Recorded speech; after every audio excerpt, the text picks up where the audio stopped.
जळगाव जिल्ह्यात एकही साखर कारखाना चालू नाही.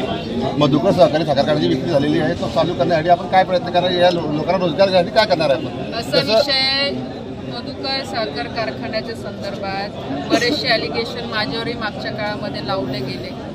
मी आपल्याला सांगते की ज्यावेळेस ह्या कारखान्यावर लोन होतं, मागचं काय झालेलं नाही झालेलं तर लोकांना माहिती आहे. आता मी काही जास्त त्याच्यावर बोलायचं हे पण नाही, सगळ्यांना माहिती आहे. ज्यावेळेस हा कारखाना इथे इलेक्शन झालं त्यावेळेस आपले शरद महाजन असतील किंवा त्यांची सगळी टीम असेल सर, ते माझ्याकडे आलं होतं. ते बोलले की ताई तुम्ही प्रयत्न करा की हा कारखाना कोणी लीजवर घेईल का किंवा कोणी चालू करू शकतो का, त्याच्यासाठी तुम्ही प्रयत्न करा. आणि मलाही त्यावेळेस प्रामाणिकपणे वाटलं की चला आपल्या मतदारसंघातला कारखाना आहे, आज ठीक आहे तो कोणी उभा केला काय केला त्याच्याशी घेणं देणं नाही, पण आज आपल्या भागामध्ये आहे, आज आपल्या शेतकऱ्यांसाठी तो खूप मोठा गरजेचा आहे. कारण आपण बघू शकतो की केळीला जर इथं अल्टरनेट आपण पीक नाही दिलं तर बऱ्याच वेळा केळीचे भाव हे उत्पन्न जास्त झाल्यामुळे खाली येतात आणि शेतकऱ्यांचं खूप मोठं नुकसान होतं. म्हणून माझी इच्छा होती की चला त्या निमित्ताने ते लोक तयार आहेत, आपण या लोकांना मदत केली पाहिजे. त्यासाठी बऱ्याचशा बैठका बँकेमध्ये झाल्या, कारण टेक्निकल मला त्याच्यातलं काही नॉलेज नाही आहे, आजही कळत नाही. फक्त माझा प्रयत्न होता की हा कारखाना सुरू झाला पाहिजे, जे काही माझ्याकडनं सहकार्य होईल तेवढं मी करायचा प्रयत्न करेन.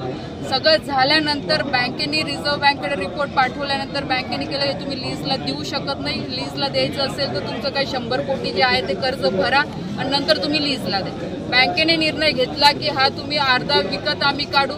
त्यावेळेसही आपण मदत केली आणि ठीक आहे, आता टेंडर ज्याने घेतलं त्याने घेतलं, पण त्यावेळेस ते प्रयत्न हाच होता की चला कोणी ना कोणी पण चालू तर होईल, कारण आज 1000-1500 लोकांना तिथे रोजगार मिळणार होता.